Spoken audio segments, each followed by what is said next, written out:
نحمده ونستعينه ونستغفره ونؤمن به ونتوكل عليه ونعوذ بالله من شرور أنفسنا ومن سيئات أعمالنا. من يهده الله فلا مضل له ومن يضلله فلا هادي له. ونشهد أن لا إله إلا الله وحده لا شريك له، ونشهد أن سيدنا ومولانا محمدا عبده ورسوله.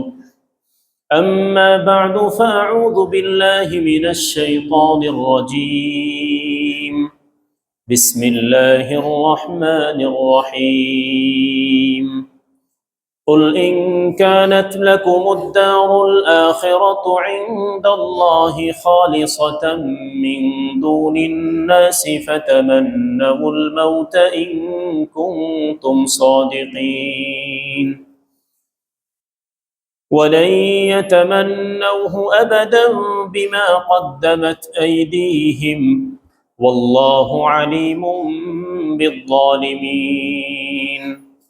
قل إن الموت الذي تفرون منه فإنه ملاقيكم ثم تردون، ولن يتمنوه أبدا بما قدمت أيديهم والله عليم بالظالمين. ولتجدنهم أحرص الناس على حياة ومن الذين أشركوا يود أحدهم لو يعمر 1000 سنة وما هو بمزحزحه من العذاب أن يعمر والله بصير بما يعملون.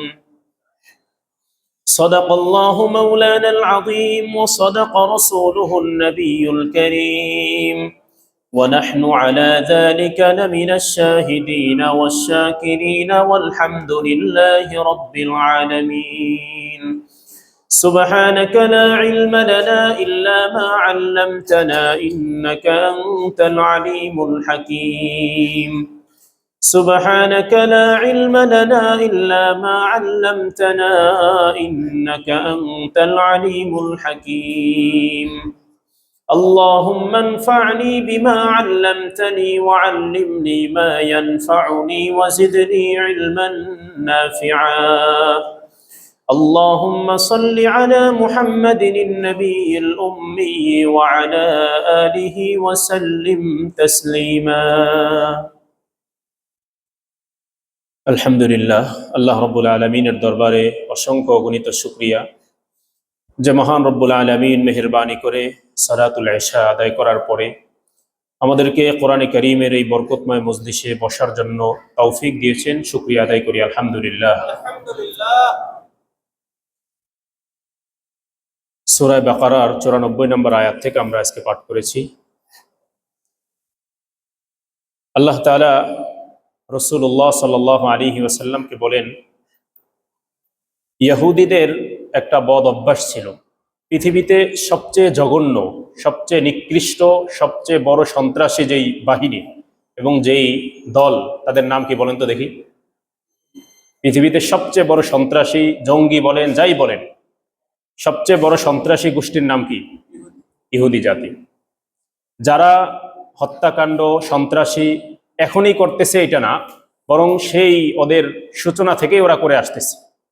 আমরা বেশ অল্প কিছু আয়াত আগেই, আমরা 2-1 সপ্তাহ আগে আলোচনা করেছিলাম। আল্লাহ তাআলা ওদের দুটো চরিত্রের কথা একটা জায়গায় বলেছেন যে ফাফারিকুন কাযযাবতুম ওয়া ফারিকুন তাকতুলুন। তারা তাদের নবীদের সাথে, বহু নবী রাসূল আল্লাহ তাআলা বনি ইসরাইলের মধ্যে পাঠিয়েছেন। তো ওদের মধ্যে আল্লাহ তাআলা যত নবী রাসূল পাঠিয়েছেন, এদের সাথে ওরা কিছু সংখ্যকের সাথে ওরা এমন আচরণ করেছে যা তাদেরকে বোঝার পরেও মিথ্যা প্রতিপন্ন করেছে, মিথ্যা সাব্যস্ত করেছে।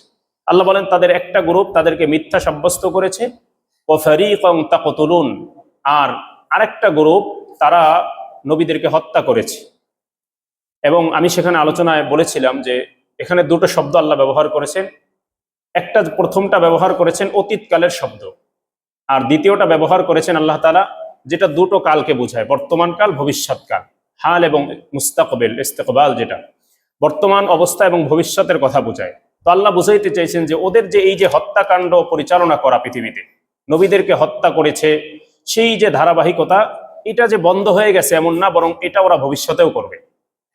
যার ধারাবাহিকতায় ওরা আমাদের নবীজিকে, শেষ নবী মুহাম্মদুর রাসূলুল্লাহ সাল্লাল্লাহু আলাইহি সাল্লামকে পর্যন্ত হত্যা করার জন্য বহুভাবে চেষ্টা করেছে, বিষ প্রয়োগ করে আরো বিভিন্নভাবে চেষ্টা করেছে তাকে হত্যা করার জন্য। এবং শেষ পর্যন্ত এখনো বর্তমান পৃথিবীতে যারা সবচেয়ে বেশি সন্ত্রাসী কর্মকাণ্ড পরিচালনা করে, সবচেয়ে যারা বেশি জঘন্য কাজ পরিচালনা করতেছে, হত্যাকাণ্ড চালাইতেছে, এরা এই ইহুদিরাই। ফিলিস্তিনে যারা মুসলমানদেরকে নির্বিচারে গুলি করে হত্যা করতেছে, অসুস্থ ছোট বাচ্চা, নারী, সবাইকে যারা নির্বিচারে হত্যা করতেছে, তারা কারা? ওই অভিশপ্ত জাতি। শুধু ইহুদি না, ওরা অভিশপ্ত ইহুদি। কিয়ামত পর্যন্ত আল্লাহ তাআলা ওদের জন্য অভিশাপ বলেছেন, লাঞ্ছনা। আলাইহিমুজ যিল্লাতু ওয়াল মাসকানা। ওরা নিজ পায়ে কোনোদিন দাঁড়াতে পারবে না। আল্লাহ তাআলা ওদের জন্য সেই রাস্তা বন্ধ করে দিয়েছে। তো এই অভিশপ্ত ইহুদি সবচেয়ে বড় জঘন্য কাজগুলো, অন্যায় অপরাধ ওরাই পৃথিবীতে বেশি করে। আবার এগুলো করার পরে ওদের ধারণা ছিল, ওরা বলে বেড়াইতো মানুষের কাছে, বড় গলায় চোরের মার বড় গলা বলে না, তো এরকম বলে বেড়াতো যে আখেরাত তো আমাদের জন্যই, ভবিষ্যৎ মানে পরকাল যে, এটা তো আমাদের জন্য। পরকালে আমরাই আল্লাহর সবচেয়ে কাছের মানুষ হব, পরকালে যারা মুক্তিপ্রাপ্ত হবে সেই মানুষগুলো আমরাই। তো এর আগে সূরা বাকারার মধ্যেই আল্লাহ তাআলা শুরুর দিকে এক জায়গায় আলোচনা করছে যে ওরা যে বলে ওদেরকে জাহান্নামের আগুন স্পর্শ করবে অল্প কয়েকদিন মাত্র, সেখানে আমরা আলোচনা করেছিলাম। কোনো বর্ণনা আসছে যে 40 দিন, কোনো জায়গায় বলা হয়েছে তাফসিরে যে 3 দিন, কোনো জায়গায় সর্বোচ্চ আপনার 7 বছর। এই সামান্য সময় ওরা বলতো যে আমাদেরকে আগুন স্পর্শ করবে, জাহান্নাম স্পর্শ করবে, এরপরে এই জায়গা থেকে আল্লাহ আমাদেরকে মুক্তি দিয়ে দেবে, ওখানে মুসলমানদেরকে দিবে। এটা ওদের বিশ্বাস ছিল, ওরা মনে করত। সেই প্রসঙ্গেই এই সামনে আমাদের আজকের আলোচনা। ওরা বলতো যে আখেরাতের যে সুখ শান্তি, আখেরাতের যে নাজ নেয়ামত, এগুলো তো আল্লাহ তাআলা আমাদের জন্য তৈরি করেছেন, সেগুলো তো আমাদের জন্য। তো আল্লাহ তাআলা সেই প্রসঙ্গেই ওদের কাছে একটা চ্যালেঞ্জ ছুড়ে দিলেন নবীজির মাধ্যমে। বললেন, হে নবী, আপনি ওই অভিশপ্ত ইহুদিদেরকে বলেন যে বাস্তবেই যদি ওদের জন্য আখেরাত নির্ধারিত থাকে, আখেরাতের নাজ নেয়ামত, সুখ শান্তি, এটা যদি ওদের জন্য হয়, তো ওদেরকে বলেন যে মৃত্যু কামনা করতে, মৃত্যু চেয়ে ফেলো করা, আমার কাছে মৃত্যু কামনা করুক। কারণ আখেরাত পেতে হলে তো মৃত্যুবরণ করতে হবে। তাহলে আখেরাতের শান্তি একজন ব্যক্তি জানে যে আমি একটু এই দরজাটা পার হলে ওই পেশা আমার জন্য শান্তি অবস্থান করতেছে, তো আমি এখানে বসে থাকবো। এই দরজা পার হওয়ার জন্য তো আমার আপনার চেষ্টা, মুজাহাদা, সাধনা থাকবে। তো যদি ওদের আখেরাত ওদের জন্যই থাকে, আখেরাতের শান্তি, সুখ শান্তি সবকিছু ওদের জন্যই থাকে, এবং আমার কাছে যদি ওরাই সবচেয়ে প্রিয় হয়ে থাকে, তো ওদেরকে আপনি বলেন যে ইন কানাত লাকুমুদ দারুল আখিরাতু ইনদাল্লাহ খালিসাতাম মিন দুনিন নাস, যদি অন্য মানুষ ছাড়া তোমাদের জন্যই কেবল খালিসাতান, তোমাদের জন্য কেবলমাত্র আখেরাত আল্লাহর কাছে নির্ধারিত থাকে, তাহলে ফাতামান্নাউল মাউত, তাহলে তোমরা আল্লাহর কাছে মৃত্যু কামনা করো যদি সত্যবাদী হও। ইন কুনতুম সাদিকিন, আল্লাহ বলে তোমাদের এই দাবিতে যদি তোমরা সত্যবাদী হও, তাহলে তোমরা কি করো? মৃত্যু কামনা করো। এরপরে আল্লাহ নিজেই বলেন যে ওয়ালা ইয়াতামান্নাউহু আবাদাম বিমা কদ্দামাত আইদিহিম। বাংলা ভাষায় বললে একদম বলতে হয় যে যেই আকাম ওরা অতীতে করেছে, যেগুলো পাঠিয়েছে অগ্রগামী করে আমল নামায়, যেই অসৎ কর্ম, যেই হত্যাকাণ্ড, যেই জঘন্য কাজ, অন্যায়, অবিচার, শিরিক, বিদআত, যত প্রকারের অন্যায় ওরা করেছে, এই জন্য এই অগ্রগামী কি কি পাঠিয়েছে তা তো প্রত্যেকেই ভালো জানে। তো ওরা কি পাঠিয়েছে সেটাও তো ওরা জানে। সুতরাং এই কর্মকাণ্ড ওদের থাকার পরে ওরা কোনোদিন মৃত্যু কামনা করবে না। আল্লাহ তাআলা জবাব দিয়ে দিয়েছেন যে ওয়ালা ইয়াতামান্নাউহু আবাদাম বিমা কদ্দামাত আইদিহিম, ওরা কখনোই কি করবে না? মৃত্যু কামনা করবে না। সুতরাং বোঝা গেল ওরা যে দাবি করতেছে ওই দাবিতে ওরা মিথ্যাবাদী। আল্লাহু আলিমুম বিয-যালিমিন, আল্লাহ তাআলা জালেমদের সম্পর্কে সম্যক অবগত, সবচেয়ে বেশি জানেন আল্লাহ তাআলা। এরপরে আল্লাহ তাআলা বলেন ওয়ালা তাজিদান্নাহুম আহরাসান নাসি আলা হায়াতিন ওয়া মিনাল্লাযীনা আশরাকু, আল্লাহ বলেন ওরা যে শুধু মৃত্যু কামনা করবে না এতটুকুই না, নবীজিকে বলেন যে আপনি দেখবেন, আপনি ওদেরকে পাবেন আহরাসান নাসি আলা হায়া, জীবন সম্পর্কে, এই দুনিয়ার জীবনের প্রতি সবচেয়ে বেশি লোভী, সবচেয়ে বেশি আকাঙ্ক্ষা দুনিয়ার জীবন নিয়ে করে ওরা। মানে দুনিয়ার জীবনের হায়াতকে লম্বা করতে চায়, বেশি হায়াত পেতে চায়, দুনিয়ার জীবনে অনেক দিন বেঁচে থাকতে চায়, অনেক কিছু করতে চায়। এই লোভ লালসা এটা সবচেয়ে বেশি পাবেন আপনি এই ইহুদি অভিশপ্ত এই জাতি এদের মধ্যে। ওয়ামিনাল্লাযীনা আশরাকু, এমনকি সমস্ত মানুষের মধ্যে ওরা সবচেয়ে বেশি এই দুনিয়ার প্রতি লোভী। ওয়ামিনাল্লাযীনা আশরাকু, মুশরিকদের চেয়েও বেশি। তো এই দুই কথা থেকে বোঝা গেল যে ইহুদিরা সবচেয়ে বেশি দুনিয়ার প্রতি লোভী, দুনিয়ায় বেশি বেঁচে থাকতে চায়, দুনিয়া বেশি গ্রাস মানে বেশি অর্জন করতে চায়, দুনিয়ার মধ্যে বাহাদুরি বেশি করতে চায়, সব দুনিয়াকে কেন্দ্র করে সব পদের আয়োজন। আর এরপরেই যাদের অবস্থান তারা হলো মুশরিক, যারা শিরিক করে, মুশরিক যারা, এই মুশরিকরাও দুনিয়ায় বেঁচে থাকতে চায়, দুনিয়াকে নিয়ে তাদের স্বপ্নের আর শেষ নাই। রাসূলুল্লাহ সাল্লাল্লাহু আলাইহি সাল্লাম হাদিসের মধ্যে বলছেন, একদম প্রসিদ্ধ হাদিস, আমরা সকলেই অনেকেই জানি যে আদ-দুনিয়া সিজনুল মুমিন ওয়া জান্নাতুল কাফির। এই যে দুনিয়ার জীবনটা, এটা একজন মুমিনের জন্য জেলখানার মতো, আর একজন কাফের বেঈমান আল্লাহর অবাধ্য যে, তার জন্য এই দুনিয়ার জীবনটাই জান্নাতের মতো। জান্নাতের মতো কেন? কারণ ওর তো সুখ শান্তি যতটুকু ভোগ করবে ওর এই জায়গায়, ওর তো আখেরাতে কোনো পাওয়ার কোনো আশাই নাই। ওর যত মিথ্যা আশাই থাকুক না কেন, ওর আল্লাহ তো ওকে কিছুই দেবেন না, এটা আল্লাহ জানিয়ে দিচ্ছেন। সুতরাং দুনিয়াতে ও অনেক কিছু করবে, দুনিয়াতে যতটুকু সুখ করার এটা দুনিয়াতেই ওর জন্য, আখেরাতে ওর জন্য কিছুই নেই। আর একজন মুমিনের জন্য দুনিয়াতে আল্লাহর বিধান মানতে গিয়ে সাময়িক কিছু কষ্ট হতে পারে। আর আরেক কথা, আরেক ব্যাখ্যা হলো যে না, দুনিয়ার জীবন জেলখানার মতো, অর্থাৎ জেলখানার মধ্যে যেমন একজন মানুষ তার যা মন চায় তাই করতে পারে না, সেখানে একটা নিয়মের মধ্যে তাকে চলতে হয়, যেখানে মন চায় সেখানেই সে বের হয়ে যা মন চায় তাই করবে, বের হয়ে যাবে যখন যা মন চায় তাই করবে, এটা যেমন পারে না, অনুরূপভাবে একজন মুমিন দুনিয়ার জীবনে যা মন চায় তাই করতে পারে না, বরং রবের পক্ষ থেকে যতটুকু তাকে নির্দেশনা দেওয়া আছে, যতটুকু তাকে আপনার যেখানে তাকে যেই গণ্ডির মধ্যে তাকে চলতে বলা হয়েছে, এতটুকুই এর মধ্যেই তাকে চলতে হবে। তো আল্লাহ তাআলা বললেন যে ওদেরকে আপনি মুশরিকদের চেয়েও বেশি দুনিয়ার প্রতি লোভী পাবেন।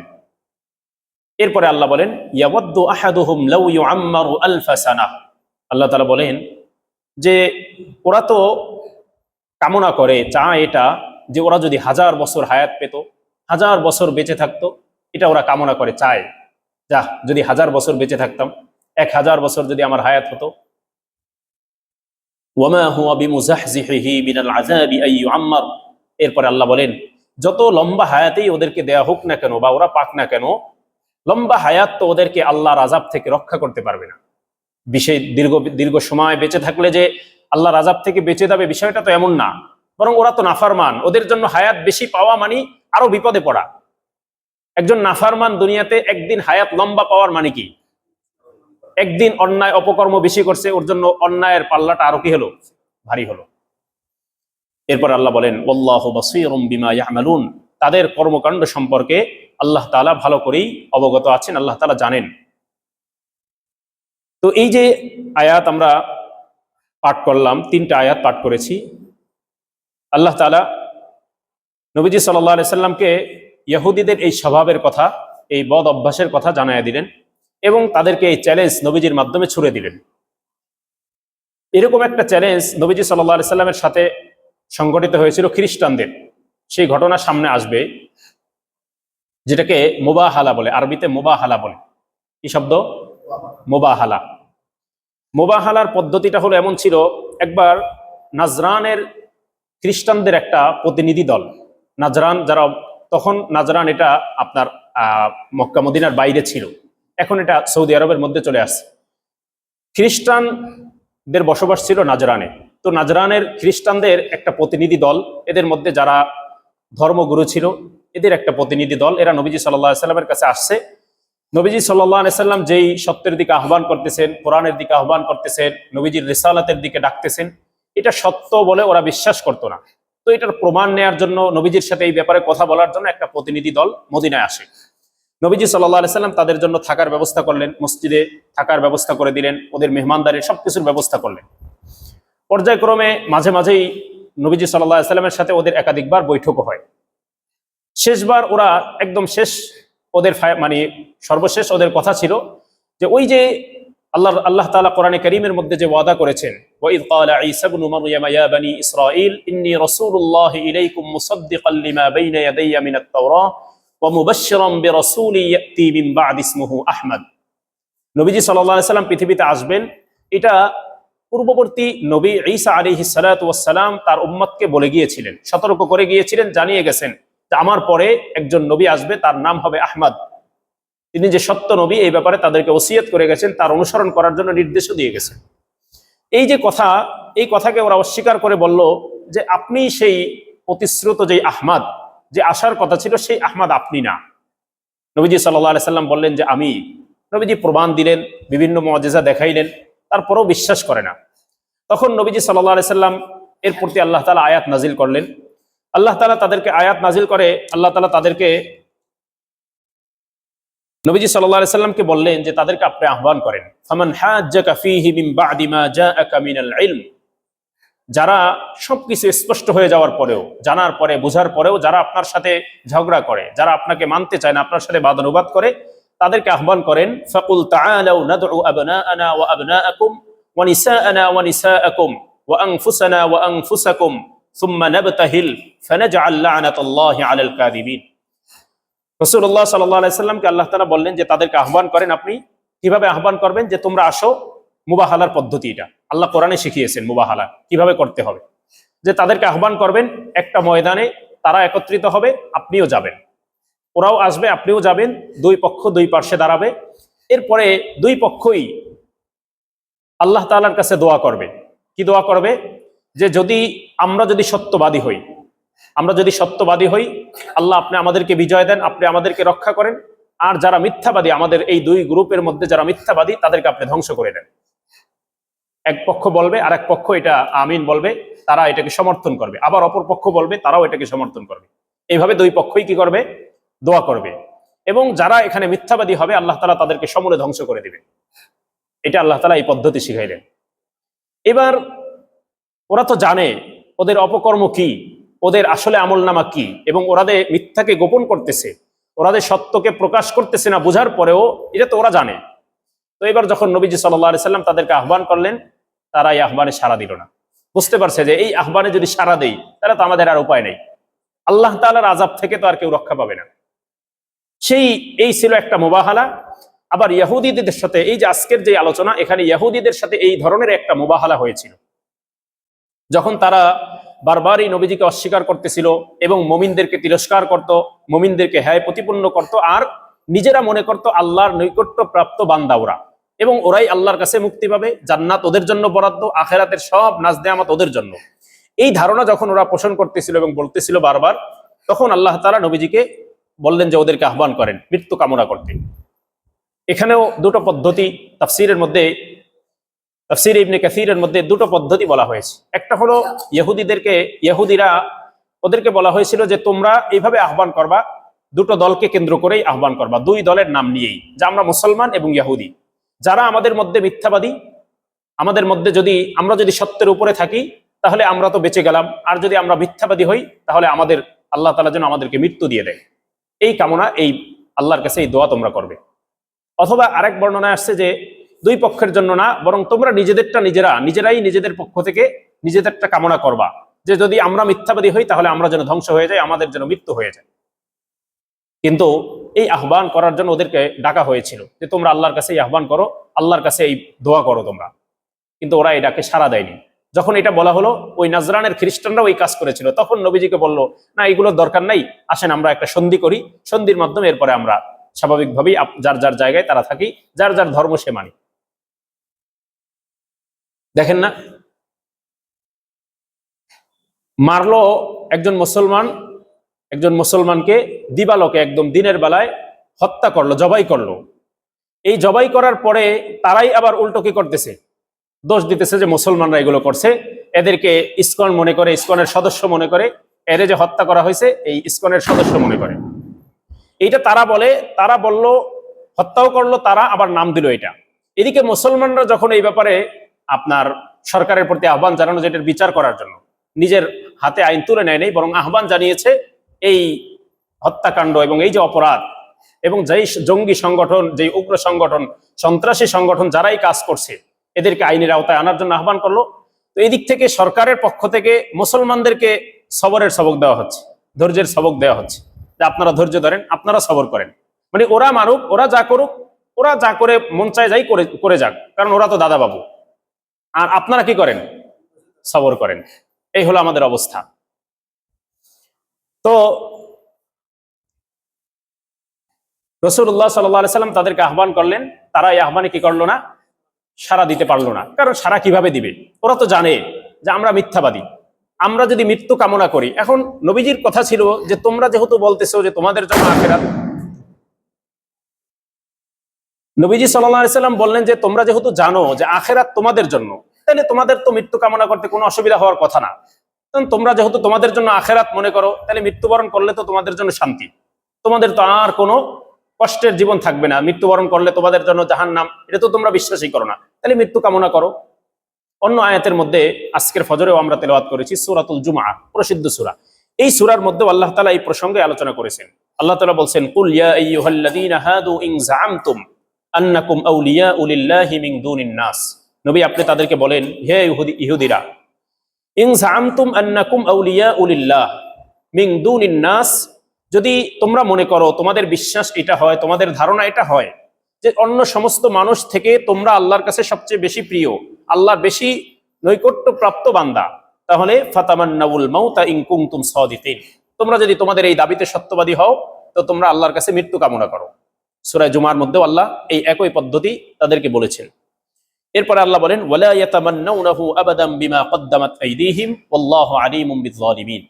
ওরা যে অপকর্ম, যে অন্যায়, যেই গুনাহের আপনার খাজানা ওরা আগে পাঠিয়েছে, যেই গুনাহ ভারী, যেই আপনার ওদের আমলনামা, অন্যায়ের আমলনামা আগে প্রেরণ করেছে, সামনে পাঠিয়েছে, এই কারণে ওরা কখনোই মৃত্যু কামনা করতে সাহস পাবে না, করবে না ওরা। এরপর আল্লাহ তাআলা বলছেন, কুল ইন্নাল মাউতাল্লাযী তাফিররুনা মিনহু ফাইন্নাহু মুলাকীকুম। নবী আপনি তাদেরকে বলেন, ইন্নাল মাউত আল্লাযী তাফিররুনা মিন, ওই যে মৃত্যু, যে মৃত্যু থেকে তোমরা পলায়ন করতেছো, ওই যে 1000 বছর হায়াত চাইতেছো, যে যদি লম্বা হায়াত পেতাম, 1000 বছর বেঁচে থাকতাম, এই যে মৃত্যু থেকে যে পলায়ন করতে চাইতেছো, আল্লাহ তাআলা বলেন ফাইন্নাহু মুলাকীকুম, এই মৃত্যু থেকে তোমরা বাঁচতে পারবে না, বরং মৃত্যু অবশ্যই তোমাদের সাথে সাক্ষাৎ করবে। সুম্মা তুরাদ্দুনা ইলা আলিমিল গায়বি ওয়াশ শাহাদা, এরপরে তোমাদেরকে ফিরে যেতে হবে মহান সেই রবের কাছে, তোমাদের সবাইকে তার কাছেই ফিরে যেতে হবে। ফায়ুনাব্বিউকুম বিমা কুনতুম তা'মালুন, এবং তিনি তোমাদেরকে তোমাদের কর্ম সম্পর্কে, তোমাদের যেই আমলনামা সেই সম্পর্কে তিনি তোমাদেরকে অবগত করবে। তো তারা এই মুবাহালায় রাজি হলো না। এরপরে তারা এই যে লম্বা হায়াত কামনা করত। কেন লম্বা হায়াত কামনা করত? ওরা জানে যে অপকর্ম যা করেছি, এবার দুনিয়ার থেকে গেলেই তো বাড়ি শুরু হয়ে যাবে, মারা যাওয়ার পরেই তো কি হবে? ফেরেশতার মানে বাড়ি একটাও নিচে পড়বে না, দুনিয়াতে পড়তে পারে নিচে, কিন্তু ফেরেশতারটা তো আর ভুল হবে না। তো এই যে ভবিষ্যৎ সম্পর্কে যেহেতু জানে, এগুলো তো ওদের কিতাবেও ছিল, এবং বারবার মুসলমানদের এই কথাগুলোও শুনছে, আর এগুলো তো ওদের যারা ধর্মযাজক বা ধর্মগুরু ছিল ওরা জানতো, ওদেরকে বুঝাইতো যে না আসলে এগুলো সত্য, কিন্তু মুসলমানদের সামনে কি করা যাবে না, এগুলো প্রকাশ করা যাবে না। এগুলো মুসলমানদের সামনে যখন যাবা, তখন হিংসা বশত, বিদ্বেষ বশত উল্টাটাই বলতে হবে। আমাদের সমাজের এক শ্রেণীর মানুষের অভ্যাস আছে না, বুঝছে সত্যটা, এরপরেও নিজের ক্রেডিট রাখতে হবে, এর জন্য সেই মিথ্যার উপরেই সে অটল থাকে, অবিচল থাকে। তো আল্লাহ তাআলা সেটাই বললেন যে ওরা এই মিথ্যা বুঝার পরেও, জানার পরেও সে কি করবে না। যেহেতু ওরা জানে যে আখেরাতে ওদের জন্য এই শাস্তি রয়েছে, আখেরাতে ওদের জন্য লাঞ্ছনাকর শাস্তি রয়েছে, তো ওরা কখনোই মৃত্যু কামনা করবে না, বরং বিপরীতে ওরা চাচ্ছে লম্বা হায়াত আল্লাহ তাআলার কাছে। তো লম্বা হায়াত চাওয়া না চাওয়ার বিষয়টা কেমন আসলে? লম্বা হায়াত চাওয়ার ক্ষেত্রে, লম্বা হায়াত কিছু মানুষের জন্য নেয়ামত, আবার কিছু মানুষের জন্য এটা আরো বরং বদ এর কারণ হয়ে যায়, আযাবের কারণ হয়ে যায়। কারণ যেই মানুষটা লম্বা হায়াত পেল, কিন্তু সে এই লম্বা হায়াত পেয়ে সে নেক আমল করলো, ভালো কাজ করলো, এই ব্যক্তির জন্য তার আমল নামাটা ভারী হলো, সে ভালো আমল করে সে আল্লাহর কাছে প্রিয় হলো।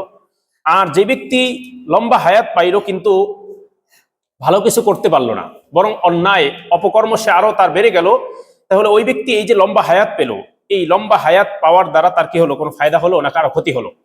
আরো ক্ষতি হলো। এই জন্য নবীজি সাল্লাল্লাহু আলাইহি সাল্লাম, এর মানে আবার এটা না যে আপনি মৃত্যু কামনা করাও হাদিসে নিষেধ আমাদের জন্য। আল্লাহ রসুলের পক্ষ থেকে সবক শিক্ষা হলো মৃত্যু কামনা করাও একজন মুমিনের জন্য নিষেধ। শুধু শুধু আপনি মৃত্যু চাইলেন আল্লাহর কাছে, এটাও নিষেধ। আমরা অনেক সময় কষ্টে পড়ে, মুসিবতে পড়ে, বিভিন্ন ঝামেলার মধ্যে পড়ে মৃত্যু চাই আল্লাহর কাছে। বারবার একটু মুসিবত আসতেছে, শরীর মানে আপনার পরিবারের অনেকেই বারবার অসুস্থ হয়ে যায়, তো দেখা যায় আমরা তখন মৃত্যু চাই আল্লাহর কাছে, আল্লাহ আমার এর চেয়ে মৃত্যু দিয়ে দাও। এইভাবে মৃত্যু কামনা করা নিষেধ। নবীজি সাল্লাল্লাহু আলাইহি সাল্লাম আমাদেরকে শিখিয়েছেন, লা ইয়াতামান্নায়ান্না আহাদুকুম আল মাউত, তোমাদের কেউ যেন লিদুররিন নাযালা বিহি ফিদ দুনিয়া, দুনিয়াতে তার উপর যে কষ্ট মুসিবত গুলো আসে এগুলোর কারণে সে যেন আল্লাহর কাছে মৃত্যু না চায়, মৃত্যু কামনা না করেন, বরং সে কি করবে? নবীজি শিখিয়েছেন ওয়ালাকিন লিয়াকুল, কিন্তু সে বিপরীত এটা বলতে পারে আল্লাহর কাছে যে আল্লাহুম্মা আহয়িনি মা কানাতিল হায়াতু খায়রান লি, হে আল্লাহ আপনি যদি আমাকে হায়াত দিতে চান তো আমাকে কল্যাণকর হায়াত, আমার জন্য যেটা বরকতের কারণ হয়, আমার জন্য রহমত হয়, আমার জন্য আখিরাতের পাথেয় সংগ্রহের মাধ্যম হয়, এমন বরকতময় হায়াত আমাকে দিয়ে। আর ওয়াতাওয়াফানি ইযা কানাতিল ওয়াফাতু খায়রান লি, আর যখন আমার জন্য মৃত্যুই উত্তম হবে, মৃত্যুই কল্যাণকর হবে, তখন আপনি আমাকে মৃত্যু দিয়ে দিন। একজন মুমিন আল্লাহর কাছে এমনটা চাইবে। বাকি নবীজি আরেকটা জিনিস আমাদেরকে শিখিয়েছেন, প্রসিদ্ধ একটা দোয়া আছে, নবীজি দোয়া করতেন আল্লাহুম্মা ইন্নী আউযু বিকা মিন আরযালিল উমর, হে আল্লাহ আমি একদম বার্ধক্যের যে কঠিন অবস্থা, যখন মানুষ হাঁটতে চলতে পারে না, কিছুই করতে পারে না, বিছানায় শুয়ে থাকতে হয়, তখন এক একজন পরিবারের লোকজন আস্তে আস্তে বিরক্ত হয়ে যায়, অবজ্ঞা করে, আস্তে আস্তে তারা এই ব্যক্তির উপরে মানে বিরক্ত হয়ে এক পর্যায়ে দেখা যায় সেই খারাপ মানে নাপাক অবস্থায় ময়লার মধ্যে এইভাবে তাকে রেখে দেয়। এই যে এরকম একটা অবস্থা, এই অবস্থা থেকে আল্লাহর কাছে নবীজি পানাহ চাইতেন, আল্লাহ এরকম অবস্থা আমাকে পৌঁছেন না, যখন হায়াত শেষ হয়ে যাবে তো আমাকে সুস্থ অবস্থায়, স্বাভাবিক অবস্থা আমাকে নিয়ে যান, এমন অবস্থা যেন না হয় যে একদম বিছানায় পড়ে গেল, বিছানায় পড়ে যাওয়ার পরে মানুষের সেই করুণা সে নিতে নিতে একটা সময় মানুষ তার উপর বিরক্ত হয়ে যায়, হয় না? এক সময় দেখা যায় সন্তান, স্ত্রী, সেও বিরক্ত হয়ে যায়, অনেক অনেক সময় করে, কিন্তু করতে গেলেও সে বিরক্তি ভাব প্রকাশ করে। এই যে একটা কষ্ট, এটা অনেক কষ্ট, এটা অনেক মুসিবত।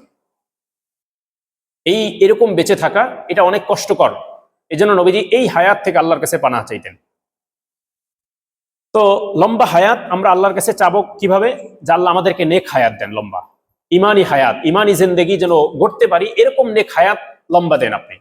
কিন্তু শুধু হায়াত, লম্বা হায়াত পেলাম আমি, আর লম্বা হায়াতের মধ্যে আমি গুনাহ করলাম, অপরাধ করলাম, তাহলে আমার বদ আমলের পাল্লাটা দিন দিন ভারী হবে। এই জন্য আল্লাহর কাছে এইরকম চাওয়া যাবে না, মানে আমভাবে হায়াত না চেয়ে আমরা যখন হায়াত চাবো, আমরা যখন আল্লাহ তাআলার কাছে মানে হায়াতের বরকত চাবো, বৃদ্ধির জন্য আল্লাহর কাছে দোয়া করব, তখন এইটা দোয়া করব যে আল্লাহ আমাদেরকে বরকতময় ইমানি জিন্দেগি এবং আপনার কল্যাণকর জিন্দেগি আমাদেরকে নসিব করেন, দীর্ঘ নেক হায়াত দিবেন এবং সাথে সাথে সুস্থতার সাথে নেক হায়াত। এই দুটো জিনিস চাইবো, একটা হলো ইমানি হায়াত চাইবো, আর একটা হলো সুস্থতার সাথে। অসুস্থ হয়ে ঘরে পড়ে থেকে এই লম্বা হায়াতের মানুষের কাছে করুণার হইতে হয়। এরপরে আপনি যে অসুস্থ হয়ে থাকবেন, আপনি তো ইবাদতটাও ঠিক মতো করতে পারবেন না। দেখা যায় অনেক সময় আপনার শরীরটা নাপাক হয়ে গেছে, আপনার কাপড়টা নাপাক হয়ে গেছে, এবার আপনি সেই পবিত্র বাসা বাড়িতে যারা আছে দীর্ঘদিন করতে করতে একদিন দুই দিন, এরপরে আস্তে আস্তে বিরক্তি হয়ে যায়, একটা সময় বিরক্ত হয়ে দেখা যাবে আপনাকে সময় মতো তারা পরিষ্কারও করে দেয় না, আপনি ইবাদতও করতে পারেন না, বা আপনার ওই জ্ঞানটাও এখন চলে গেছে, আপনি কখন নামাজ পড়তে হবে, কিভাবে পড়তে হবে সেই জ্ঞান হারিয়ে ফেলছেন। এই যে যে একটা অবস্থা, এই অবস্থা থেকে আল্লাহ তাআলার কাছে পানাহ চাইতে হবে। নবীজি আমাদেরকে সেই পানাহ চাওয়াই শিখিয়েছেন।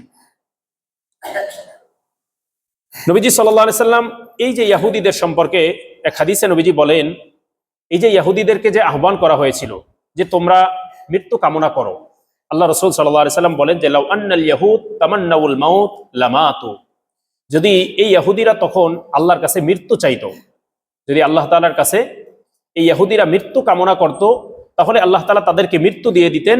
এরপরে নবীজি বলেন ওয়ালা রাউ মাকাইদাহুম ফিন্নার ওয়ালাউ খারাজাল্লাযীনা ইউবাহিরুনা রাসূলুল্লাহি সাল্লাল্লাহু আলাইহি ওয়াসাল্লাম লা রাজাউ লা ইয়াজিদুনা আহলান ওয়ালা মালান।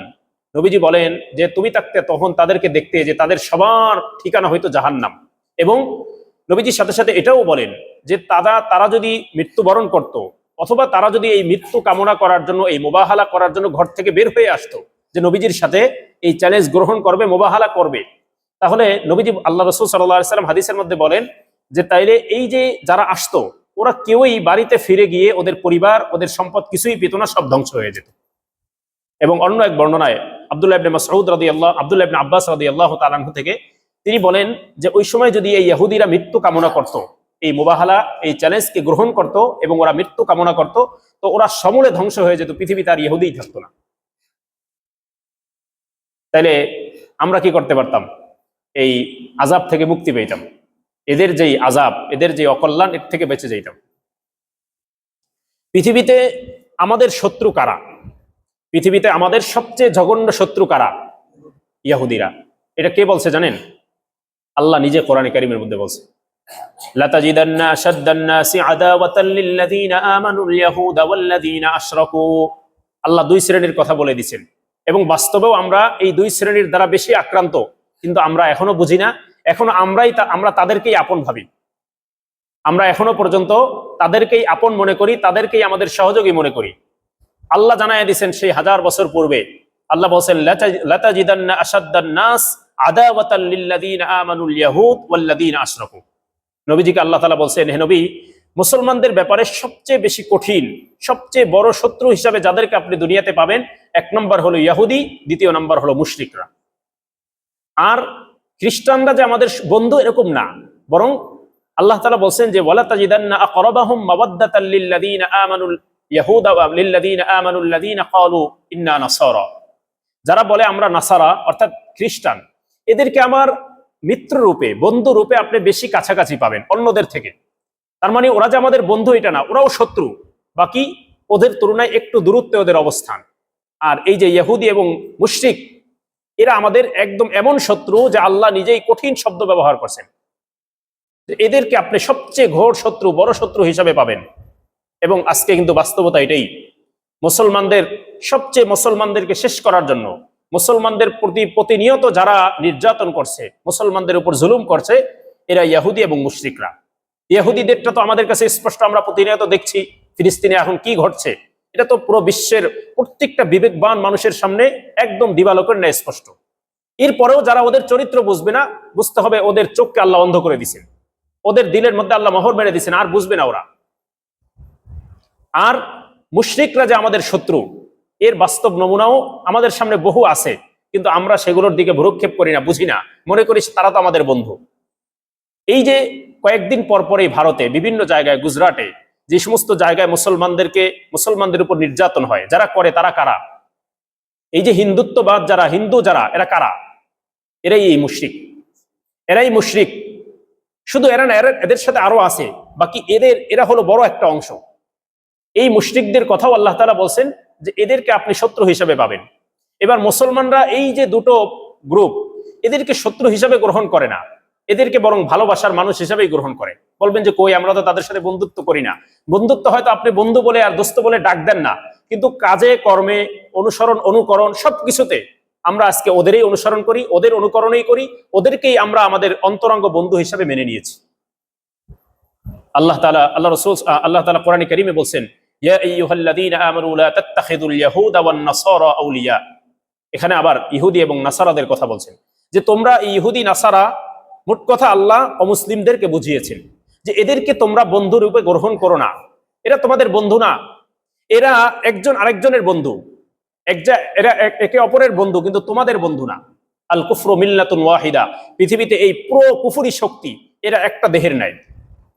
আপনি দেখেন না, এই যে আমাদের চট্টগ্রামে যে ঘটনা ঘটে গেল, আমাদের দেশের অভ্যন্তরীণ একটা বিষয়, এখানে ঘটছে, মুসলমানদের উপর জুলুম হয়েছে, কিন্তু বাকি বিষয়টা তো আমাদের দেশের অভ্যন্তরীণ বিষয়। এটা নিয়ে তো ভারতের মাথা কামানোর কিছু নাই এখানে। আবার তারা বলছে যে যাকে গ্রেফতার করা হলো সে ইসকন থেকে বহিষ্কৃত। যদি বহিষ্কৃতই হয়, তাহলে তাকে নিয়ে এত কেন মাথা কামানো, তাকে নিয়ে কেন এত কিছু? একজন ব্যক্তিকে এর পূর্বে মুসলমানরা কি গ্রেফতার হয় না? মুসলমানরা কি বিভিন্ন কারণে গ্রেফতার হয়নি? তাহলে তখন তো এত কিছু হয়নি, কেউ তো এটা নিয়ে কথা বলে নাই, মাথা কামায় নাই।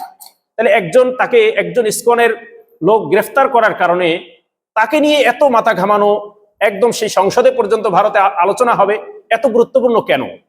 বুঝতে হবে যে এই সবগুলোর গোড়া কোথায়? এক জায়গায়। দেখেন না, পাখির মতো গুলি করে ফিলিস্তিনিদেরকে হত্যা করে, কেউ কোনো কথা বলে না, সবার মুখে কুলো পেটে বসে আছে। কেন? ফিলিস্তিনের একজন শিক্ষক সে লিখছে এক জায়গায় যে শেষ জামানায় আপনারাও এই কথা হয়তো শুনছেন, হাদিসের কথা। একটা গাছ আছে যেটাকে সহজে চেনার জন্য ইহুদি গাছ বলে। এই গাছ ওরা মানে আপনার ইসরায়েল এখন প্রচুর পরিমাণে লাগাইতেছে। কিয়ামতের পূর্বে একটা সময় আসবে যখন ইহুদিরা, যখন ইমাম মাহদি ঈসা আলাইহিস সালাতু ওয়াস সালাম আসবে, ওদিক থেকে ওদের মাসিহ দাজ্জাল আসবে, তখন যেই আপনার লড়াই হবে, তখন এই ইহুদিরা বিভিন্ন জায়গায় আশ্রয় নেবে। গাছের আড়ালে যখন ওরা আশ্রয় নেবে, সমস্ত গাছ ওদের ব্যাপারে বলে দিবে মুসলমানদেরকে যে আমার পিছনে একজন ইহুদি আছে, ওদেরকে হত্যা করো, ওকে হত্যা করো। ওরা এত জঘন্য মনে করে। শুধুমাত্র এই একটা মাত্র গাছ যেটা ওদের নাম বলে দিবে না, বরং এই গাছ ওদেরকে আশ্রয় দিবে, সেই গাছ ওরা রোপণ করতেছে, লাগাইতেছে ওখানে আশ্রয় নেওয়ার জন্য। তো এই যে ইহুদিরা, ইহুদি বলেন, খ্রিস্টান বলেন, যাই বলেন, এই যে মনে করেন যেই পরিমাণ মানুষদেরকে হত্যা করতেছে ফিলিস্তিনে, এরকম দুই একটা হত্যাকাণ্ড যদি ইসরায়েলে হতো অথবা অন্য কোনো অমুসলিম রাষ্ট্রে হতো, তাহলে এতদিনে কি হয়ে যেত একটু চিন্তা করে দেখেন তো। এতটুকু শুধু ভাবেন যে গত 2 দিন আগে 3 দিন আগে যেই ঘটনাটা আপনার চট্টগ্রামে ঘটছে, এই ঘটনাটা যদি উল্টো ঘটতো, যে একজন বাস্তবেই একজন হিন্দুকে হত্যা করা হয়েছে এবং এইভাবে হত্যা করা হয়েছে, আপনি একটু চিন্তা করেন তো বাস্তবতা দিয়ে, তাহলে দেশের অবস্থা কি হতো এখন এবং আমাদের অবস্থাটাই কি হতো তখন। তাহলে এবার চিন্তা করে দেখুন যে ওদের সমস্ত এই ইহুদি বলেন, খ্রিস্টান বলেন, হিন্দু বলেন, সমস্ত গুলোর গোড়া, ওদের সবার মূল শক্তি এক জায়গায়। নবীজি সাল্লাল্লাহু আলাইহি সাল্লাম আমাদেরকে সতর্ক করে গেছেন, বহু আগে সতর্ক করে গেছেন। নবীজি দুনিয়াতে থাকতেই আমাদেরকে সতর্ক করে গেছেন। নবীজি বলছেন শেষ জমানায় এমন একটা সময় আসবে যখন এই কুফরি শক্তি, নবীজি সেখানে কোনো এক দলের কথা বলেন নাই যে এখানে ইহুদি বা খ্রিস্টান, নবীজি বলছেন পুরো কুফরি শক্তি মিলে একজন আরেকজনকে আহ্বান করবে। এক মনে করেন ইহুদি সে খ্রিস্টানকে, খ্রিস্টান হিন্দুকে, হিন্দু বৌদ্ধকে আহ্বান করবে যে আসো আমরা সবাই মিলে মুসলমানদেরকে পৃথিবী থেকে শেষ করে দিই। বুঝতে পারলেন এদের মধ্যে সম্পর্কটা কেমন? দেখবেন গ্রাম অঞ্চলে কিছু বাড়ি আছে, আমাদের বাস্তবতা আমরা দেখছি, আপনাদের গ্রামে আছে কিনা জানি না। গ্রামে কিছু বাড়ি থাকে, এক বাড়িতে আপনার মনে করেন 5টা বা 7টা ফ্যামিলি বসবাস করে। এদের মধ্যে কোনো বিষয় নিয়ে হয়তো পরস্পরের মধ্যে একটু ঝগড়া বিবাদ আছে, কিন্তু যখন অপর কোনো বাড়ির সাথে ঝগড়া হয় কোনো বিষয় নিয়ে, তখন দেখবেন এরা সবাই এক, এরা সবাই মিলে কি করে, ওদের সাথে লড়াই করে, ঝগড়া করে। তো ওদের অবস্থাটা এমন। এই যে চরিত্র, যে ঐক্যবদ্ধ থাকা, এক হয়ে থাকা, এটা মূলত মূল চরিত্র ছিল মুসলমানদের। আল্লাহ তাআলা মুসলমানদেরকে এই নির্দেশ পৃথিবীতে দিয়ে দিয়েছেন, বারবার বারবার সতর্ক করেছেন আল্লাহ তাআলা, ওয়াতাসিমু বিহাবলিল্লাহি জামিআ ওয়া লা তাফাররাকু আন আকিমুদ-দীন ওয়া লা তাতাফাররাকু ফি। আল্লাহ তাআলা বারবার বিভিন্ন জায়গায় কোরআনে বলছেন যে তোমরা আল্লাহর রশিকে, আল্লাহ তাআলার এই শরীয়তকে, আল্লাহর কোরআনকে তোমরা ঐক্যবদ্ধভাবে আঁকড়ে ধরো, পরস্পর বিচ্ছিন্ন হয়ো না। বিচ্ছিন্ন হবা তো তোমাদেরকে দুর্বল ভেবে তখন ওরা তোমাদের উপর চড়াও হবে। মুসলমানরা যখন ঐক্যবদ্ধ ছিল, একজনের অধীনে যখন মুসলমানরা ঐক্যবদ্ধ, ওমর ইবনে খাত্তাব রাদিয়াল্লাহু তাআলা আনহু খলিফাতুল মুসলিমিন, ওনার এই খেলাফতের আলোচনা আমরা কিছুদিন পূর্বে করেছি, খেলাফতকালে কেমন হয়েছিল। তখন মুসলমানদের কি পাওয়ার ছিল দেখেন।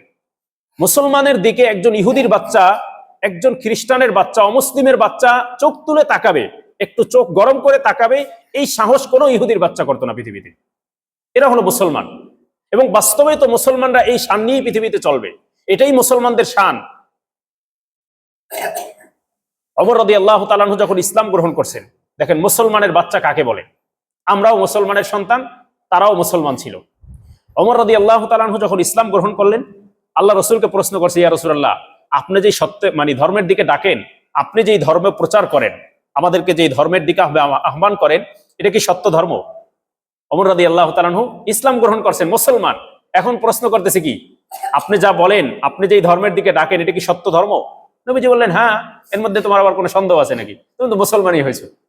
ওমর রাদিয়াল্লাহু তাআলা আনহু বলেন, ইয়া রাসূলুল্লাহ, তা আপনি সত্য ধর্মের দিকে ডাকেন, আমরা যদি সত্যের উপরে থাকি, তাহলে সত্যের উপরে থাকলে আমরা কেন গোপনে থাকবো, আর ওরা কেন প্রকাশ্যে কাজ করবে, প্রকাশ্যে থাকবে? আমরা যদি সত্যের উপরে থাকি, আমরা প্রকাশ্যে থাকবো। ওরা যদি প্রকাশ্যে দাওয়াত দিতে পারে, ওরা যদি প্রকাশ্যে ওদের ধর্ম প্রচার করতে পারে, ওরা যদি সবকিছু প্রকাশ্যে করতে পারে, আমরা কেন গোপনে থাকবো? এটা হলো মুসলমান। ওমর রাদিয়াল্লাহু তাআলা আনহু এমন মুসলমান ছিলেন। এই জন্যই তো রাস্তা দিয়ে যাওয়া দিলে ওই রাস্তায় শয়তান যেত না, অন্য রাস্তায় চলে যেত শয়তান। হাদিসের মধ্যে আসছে ওমর রাদিয়াল্লাহু তাআলা যখন এক রাস্তা দিয়ে চলতে শুরু করতো, যদি ওই রাস্তায় শয়তান আসতে থাকতো তো শয়তান রাস্তা পরিবর্তন করতে অন্য রাস্তায় চলে যেত, এমন ভয় পাইত। এবং বাস্তবেই একজন মুমিন যার মধ্যে হাকিকি ঈমানের হাকিকত থাকে, যে ব্যক্তির মধ্যে ঈমানের সেই পাওয়ার থাকে, ওই মুমিন তো আল্লাহকে ছাড়া কাউকে ভয় পায় না। একজন মুমিন আল্লাহকে ছাড়া কাউকে ভয় পাওয়া, যদি সে আল্লাহকে ছাড়া কাউকে ভয় পায়, এখানেও শিরকের গন্ধ আছে। আপনি আল্লাহকে ছাড়া কাউকে ভয় পাচ্ছেন কেন? হয়তো আপনার চাকরি যাবে, হয়তো আপনার লেনদেনের রাস্তা বন্ধ হয়ে যাবে, হয়তো আপনার দল চলে যাবে, হয়তো আপনার ক্ষমতা চলে যাবে, যে কোনো একটা। তো এই যে বলেন দল বলেন, ক্ষমতা বলেন, টাকা বলেন, চাকরি বলেন, এইগুলো এই যে রিজিক, এই সবগুলো রিজিক। এগুলো কি রিজিক? আমরা মনে করি যে রিজিক মানে শুধু খাবার। অনেকেই আমরা ধারণা করি কি রিজিক মানে কি খাবার। রিজিক শুধু খাবার না। এই যে আজকে তাফসীরে বসতে পারলেন, এই যে একটা ভালো কাজের তৌফিক আল্লাহ দিলেন, এটাও রিজিক। এই যে তাফসীরে বসতে পারলেন, এটা কি? এটাও রিজিক, উত্তম রিজিক আল্লাহর পক্ষ থেকে। কোরআনটা শিখতে পারি, এটাও রিজিক। হ্যাঁ, আমার চাকরি, সেটাও আমার রিজিক। এই দুনিয়াতে যা আল্লাহ আমাকে আপনাকে দিচ্ছে সব রিজিক। এই যে রিজিক বন্ধ হয়ে যাবে, রিজিক দেয় কে বলেন? রিজিক কোথা থেকে আসে? হ্যাঁ, অফিস সামাই রিজকুকুম ওয়া মা তুআদুন। রিজিকের ফয়সালা কোথায় হয়? তাহলে আপনি কাকে ভয় পাচ্ছেন? আজকে আমরা যারা উলামায়ে কেরাম, আমাদের এই যে মুসলিম উম্মার অধপতনের পিছনে আমরা সবচেয়ে বড় দায়ী, এটা স্বীকার করতে হবে। মুসলিম উম্মার অধপতন, এই যে আমাদের দুরবস্থা, এর জন্য সবচেয়ে বড় দায়ী আমরা। এই যে মনে করেন এই মেম্বারটা, এই যে পিছনে যে মেম্বারটা, এই মেম্বারটা খুব গুরুত্বপূর্ণ এবং অনেক বড় একটা দামি মেম্বার, যেটার মানে আপনার কি বলে হেফাজতের দায়িত্ব, বা যেটার কর্তব্য যতটুকু করণীয় ছিল, এর 1000 ভাগের 1 ভাগও আমরা পালন করতে পারি না। এই মেম্বারটা এত গুরুত্বপূর্ণ, এত দামি। এই মেম্বারে বসেই নবীজি রাষ্ট্র পরিচালনা করতেন। এই মেম্বারে বসেই নবীজি পুরো মুসলিম উম্মাকে পরিচালনা করছেন। এবং এই মেম্বারে বসেই নবীজি যা কিছু আমাদেরকে দিয়ে গেছেন, সেগুলো দিয়ে কিয়ামত পর্যন্ত শরীয়ত চলবে। এই মেম্বার খুব দামি মেম্বার। কিন্তু আমরা এই জায়গায় বসলে ওই যে বিভিন্ন ভয়ের কারণে, যেহেতু ঈমান দুর্বল, এখন আমি ওই রিজিক মনে করি যে এগুলো যেন বন্ধ হয়ে যাবে। এবার বলেন রিজিক দেয় কে? বলছেন আল্লাহ।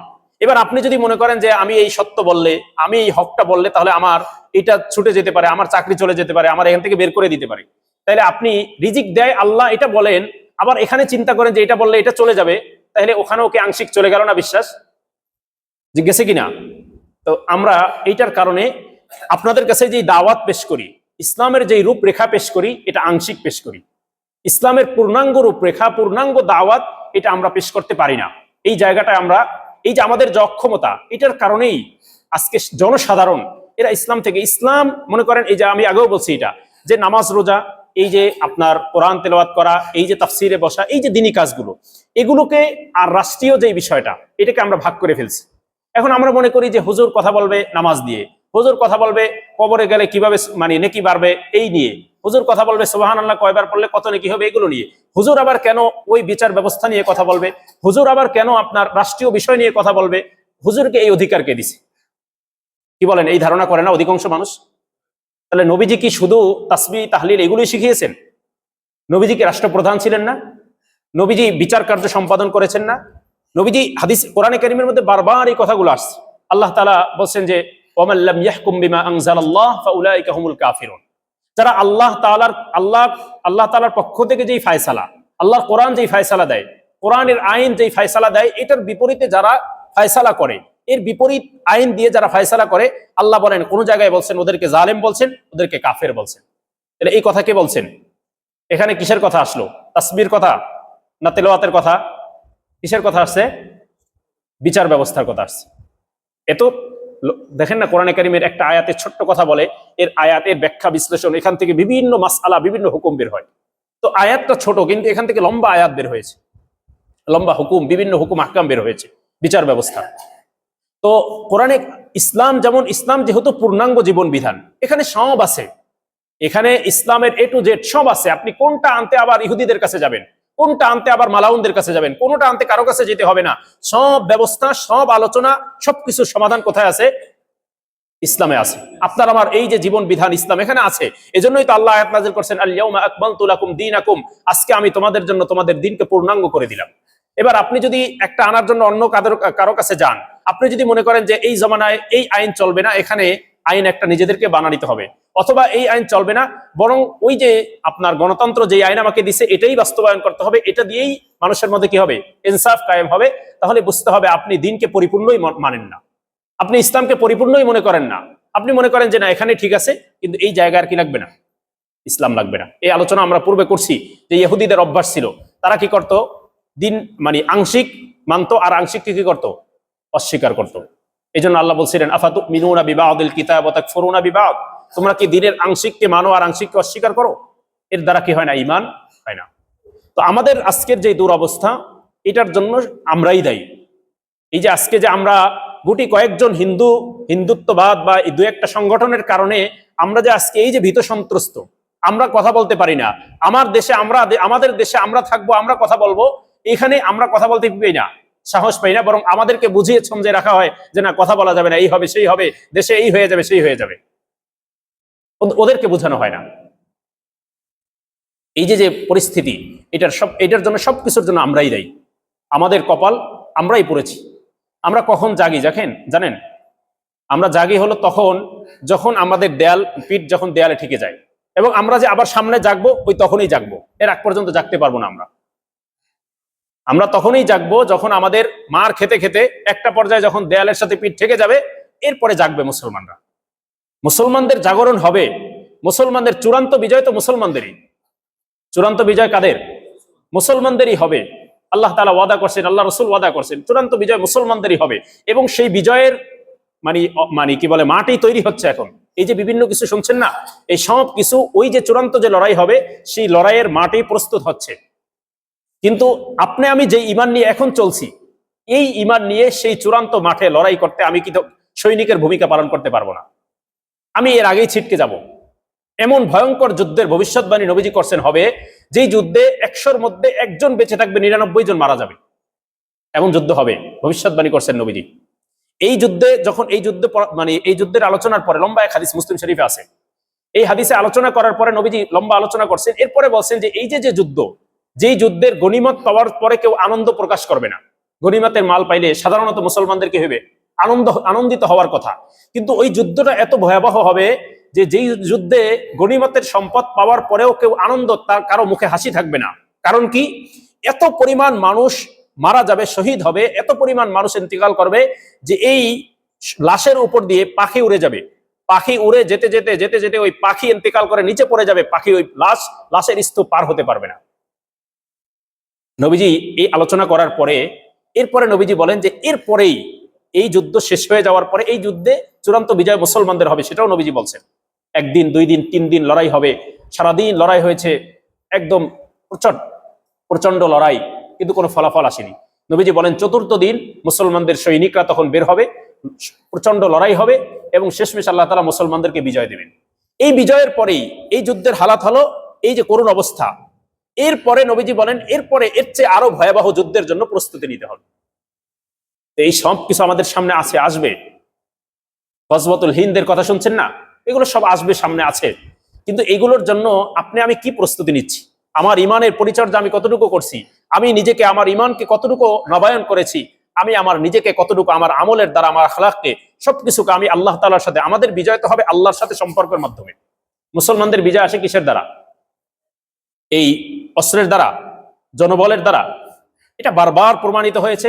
আল্লাহ রসুলের জামানায় যে যুদ্ধগুলো হয়েছে, এগুলোর দ্বারা আল্লাহ রসুল আমাদেরকে কি শিখিয়েছেন, এই সবকেই দিয়েছেন যে মুসলমানদের বিজয় কিসে হয় না, জনবল বলেন, আপনার কি বলে অস্ত্র বলেন, এগুলো দিয়ে হয় না। সর্বপ্রথম ইসলামের সর্বপ্রথম যুদ্ধ বদর যুদ্ধ নিয়ে যদি পড়াশোনা করেন, অনেক কিছু এখান থেকে শেখার আছে।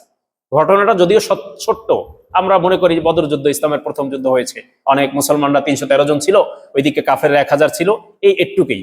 বাকি এখান থেকে অনেক কিছু মুসলমানদের জীবনের, এই যে মুসলমানদের জীবনের উন্নতির জন্য, মুসলমানদের আপনার কি বলে দুর্বলতার কি কি জায়গা এবং মুসলমানদের সফলতার মাধ্যমগুলো কি কি, এখান থেকে শেখার অনেক কিছু আছে। এখান থেকে একটা সবক হলো এটা, যে মুসলমানদের সফলতা কোনো জনবলের মাধ্যমে, অস্ত্র বলের মাধ্যমে, এগুলোর মাধ্যমে হয় না। মুসলমানদের সফলতা আসে আল্লাহ তাআলার সাথে সম্পর্ক, আল্লাহর সাথে আমার সম্পর্ক, আমাদের সম্পর্কটা কেমন, এই অনুপাতে আমাদের ইমানি পাওয়ারটা কতটুকু, এটা দিয়ে মুসলমানদের বিজয় হবে, এবং এর ভুরি ভুরি প্রমাণ আছে। তো যাই হোক, বলছিলাম যে পৃথিবীতে মুসলমানদের সবচেয়ে বড় শত্রু কারা? ইহুদি, এরপরে মুশরিকরা। এই দুটো কথা আপনাকে মনে রাখতে হবে। একটা বিষয় সবসময় আপনাকে স্মরণ রাখতে হবে যে আমি যেই দলেই করি না কেন, দুনিয়াতে চলতে গিয়ে মানুষ বিভিন্ন দল করে, বিভিন্ন দলে দলে বিভক্ত হয়, এটা স্বাভাবিক, হতেই পারে। দুনিয়াতে চলতে গিয়ে দুনিয়ার বিভিন্ন কারণে, এই যে আমাদের আপনি মনে করেন আমাদের সোসাইটির যে নির্বাচন, এখানে দুটো দল না, এই ছোট্ট একটা এলাকা, স্বাভাবিক, এটা হতে হবে। তো এগুলো থাকবে, সবকিছু আমাদের মধ্যে থাকবে, এগুলো পরস্পরের মধ্যে, কিন্তু ওদের বিরুদ্ধে, কাফেরদের বিরুদ্ধে আমাদেরকে কি থাকতে হবে? এক থাকতে হবে। এই ঐক্যবদ্ধতা যতদিন পর্যন্ত আমরা ধরতে না পারবো, ততদিন পর্যন্ত আমাদের সুদিন, ভালো দিন আসবে না। এজন্য এই জিনিসটুকু মনে রাখতে হবে যে আমার সর্বপ্রথম পরিচয়টা কি? আমার সর্বপ্রথম পরিচয় কি? আমি আওয়ামী লীগ, আমি বিএনপি, আমি জামাত, আমি জাতীয় পার্টি, এগুলো আমার সর্বপ্রথম পরিচয়। আমি যেই দলেই করি না কেন, আমার নেতা যেই হোক না কেন, ওই দলীয় কারণে তার সাথে আমার একটা দূরত্ব থাকতে পারে, এটা স্বাভাবিক, কিন্তু আমার মূল পরিচয় আমি একজন মুসলমান। আমার মূল পরিচয় আমি একজন মুমিন, আমি একজন নবীজির উম্মত, আমি এক আল্লাহর বান্দা। আমাদের সবার কিতাব একটা, আমাদের সবার নবী একজন, আমাদের সবার প্রভু আর রব কে? একজন, আল্লাহ। এই যে জিনিসটুকু যদি আপনার মাথার মধ্যে আপনি নিতে পারেন, এটা শুধু মুখে না, আপনি যদি জেহেনে এটা বসাইতে পারেন যে হ্যাঁ, তাহলে এবার কি হবে? তো ইসলামের স্বার্থে যখনই যা আসুক, সেখানে আমি এক। ইসলামের স্বার্থে যখনই আসবে, ইসলামের স্বার্থ, সেখানে আমি, আমার সাথে আপনার সাথে আমার সাথে কোনো একটা বিষয় নিয়ে আদাওয়াতি থাকতে পারে, সেটা ব্যক্তিগত হতে পারে, সেটা দলীয় হতে পারে, পারিবারিক কোনো কারণে হতে পারে, কিন্তু সেটা তখন ভুলে গিয়ে আমাকে এক হতে হবে, কারণ আমি মুসলমান। এই জিনিসটুকু যতদিন পর্যন্ত আমাদের মধ্যে না আসবে, ততদিন পর্যন্ত আমরা ভালো দিন, ভালো কিছু আশা করতে পারি না। আমাদেরকে বিভক্ত করে, দলে দলে বিভিন্ন ভাবে বিভক্ত করে ওরা মাঝখান থেকে ফায়দা নিচ্ছে। এই ইহুদিদের এজেন্ট এই পৃথিবীতে, এটা ওরা এগুলোই করছে, ছোট ছোট বিষয় নিয়ে মুসলমানদেরকে বিভক্ত করে রাখছে। দেখেন না, এই যে জঘন্য একটা ঘটনা ঘটলো, এই ব্যাপারটা নিয়েও বহু ভালো ভালো সংগঠন, যাদেরকে আপনি মনে করেন যে তারা ইসলাম প্রচার করে, এরাও দেখবেন চুপ। এবং চুপ থাকতে থাকতে থাকতে থাকতে দেখেন, আপনার সাথে আমার একটা বিষয় নিয়ে কোনো কারণে আপনার সাথে একটু বাদানুবাদ হলো, তো কথায় কথায় একটা পর্যায়ে গিয়ে একটু বেশি উত্তেজিত হয়ে গেলাম। হয়ে যাওয়ার পরে আপনি আমাকে একটা ধাক্কা দিলেন। এবার যদি আপনি ধাক্কা দেওয়ার পরে আমি 2 পা পিছনে চলে যাই, 2 হাত পিছনে চলে যাই, আপনি কিন্তু সাহস পেয়ে আপনি আরেকটু পিছনে গিয়ে আরেকটা মারবেন। কিন্তু ওই প্রথম ধাক্কা দেওয়ার পরে আপনি যদি দাঁড়িয়ে থাকতে পারেন, তো ও দ্বিতীয়টা দেওয়ার সাহস করবে না, দ্বিতীয় ধাক্কা দেওয়ার আর সাহস পাবে না। তা আমাদের অবস্থা হয়েছে এমন, এখন আমাদেরকে থাপ্পড় দেয়, ধাক্কা দেয়, লাথি মারে, যাই করে, আমরা পিছনে সরি। আমরা মনে করি যে আমরা তো দুর্বল, আর আমাদের কি আছে। ওই যে সেই বীরত্বগাথা ইতিহাস, আমাদের যে ঐতিহ্য, সেগুলো আমাদের সামনে নাই। তো ওই সিংহের বাচ্চা ভুলে গিয়ে কি হয়েছে? বিড়ালের বাচ্চা। এখন আর মনে নাই, সে মনে করে তো আমি তো ছাগলের বাচ্চার সাথে চলতে চলতে এখন তো আমি ছাগলের বাচ্চাই। তো এই জন্য আমাদেরকে আমাদের সেই ইতিহাসও জানতে হবে, সাথে সাথে আমাদের আমলের মাধ্যমে, আল্লাহর সাথে সম্পর্ক গড়ার মাধ্যমে আমাদের ইমানকে নবায়ন করতে হবে, ইমান মজবুত হতে হবে। আর শত্রুকে চিনতে হবে, বাঁচতে হলে শত্রুকে চিনতে হবে, কে আমার শত্রু আর কে আমার আপন। শত্রুকে যদি চিনতে না পারি, শত্রুকে যদি আপন বানায় নেই, তো শত্রু আপনার ঘরের মধ্যে ঢুকবে, ঢুকে আপনার গাছের গোড়া কেটে দিবে। তো এই জন্য আল্লাহ তাআলা এই যে আলোচনাগুলো বারবার করেন, আল্লাহ তাআলা ইহুদিদের প্রসঙ্গটা লম্বা করে প্রতি সপ্তাহে এই আলোচনায় আসতেছে, ইহুদিদের বিভিন্ন বিষয়গুলো নিয়ে। কেন এত লম্বা চোর আলোচনা আল্লাহ তাআলা করছেন? ওই যে ওরা যে জঘন্য, পৃথিবীতে সবচেয়ে বড় সন্ত্রাসী, এই জন্য ওদের পরিচয়গুলো আল্লাহ আমাদেরকে একটা একটা করে ধরে ধরে শিখাইয়া দিতেছেন যে সতর্ক থাকো, শয়তান যেমন তোমাদের শত্রু, ওরাও তোমাদের শত্রু, ওদেরকে ভালো করে চিনে রাখো। আল্লাহ তাআলা আমাদেরকে বুঝায় এবং আমল করার তৌফিক দান।